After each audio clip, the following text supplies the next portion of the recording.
కేటీఆర్ మీద విచారణకు గవర్నర్ గారు అనుమతి ఇవ్వడం అనేది రాజ్యాంగబద్ధం. ఎందుకంటే ప్రజల సొమ్ముకు కస్టోడియన్గా ఉండాల్సిన గవర్నర్ వ్యవస్థ కానీ, రాజ్యాంగం కానీ, చట్టాలు కానీ, ప్రభుత్వం కానీ అదే నిర్ణయాలు తీసుకుంటాయి.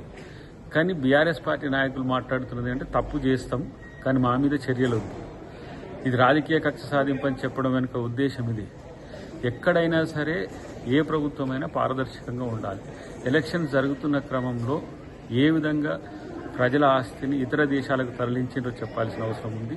తనకు లేని అధికారాన్ని చేతిలోకి తీసుకొని ఈ ఫార్ములా కేసు రేసు విషయంలో కేటీఆర్ చేసింది ముమ్మాటికి తప్పని భావించింది ప్రభుత్వం. కాబట్టి కేసు పెట్టింది. చట్టబద్ధంగా న్యాయబద్ధంగా ఈరోజు చర్యలు తీసుకోవడానికి సిద్ధపడుతున్న క్రమంలో గవర్నర్ గారు ఇచ్చిన ఈ అనుమతి అనేది ప్రభుత్వాన్ని సపోర్ట్ చేసినట్టుగా, ప్రభుత్వం తీసుకుంటున్న చర్యలు న్యాయబద్ధమైనట్టుగా మనకు అర్థమవుతున్న పరిస్థితి. కాబట్టి ఇప్పటికైనా విచారణకు సహకరించి ఏ విధంగా ఎందుకు అలాంటి తప్పు చేయాల్సి వచ్చిందో విచారణ సంస్థల ముందు, ఏసీబీ ముందు కానీ, కోర్టుల ముందు కానీ చెప్తే మంచిది. అన్ని రకాల ఇప్పుడు అవకాశాలు తీసుకున్నాం.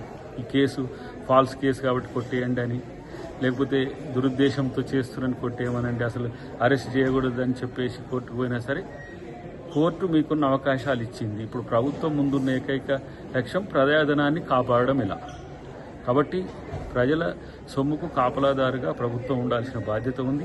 ఆ విషయంలో బీఆర్ఎస్ ప్రభుత్వం తప్పు చేసింది. ఆ రోజు మంత్రిగా ఉన్న కేటీఆర్ చేసిన తప్పు అది కాదు అని నిరూపించుకుంటే వాళ్ళకి ఏ సమస్య ఉంది. కానీ తప్పు చేసి మా మీద ఎలక్షన్ల ముందు ఇట్లా చేస్తుంది, ఎలక్షన్ల తర్వాత ఎట్లా చేస్తుంది అంటే, ఎలక్షన్లు ఎప్పుడు ఉంటాయి? దీని తర్వాత లోకల్ బాడీ ఎలక్షన్స్ ఉంటాయి, ఆ తర్వాత మున్సిపల్ ఎలక్షన్స్ ఉంటాయి, ఇంకా భవిష్యత్తులో ఏమైనా ఎలక్షన్స్ వచ్చినా రావచ్చు. కాబట్టి ఇది బేస్ చేసుకొని పసలేని వాదనతో తప్పించుకోవడం అనేది బీఆర్ఎస్ వల్ల కాదు, కేటీఆర్ వల్ల కాదు అనే విషయాన్ని తెలుసుకుంటే మంచిది.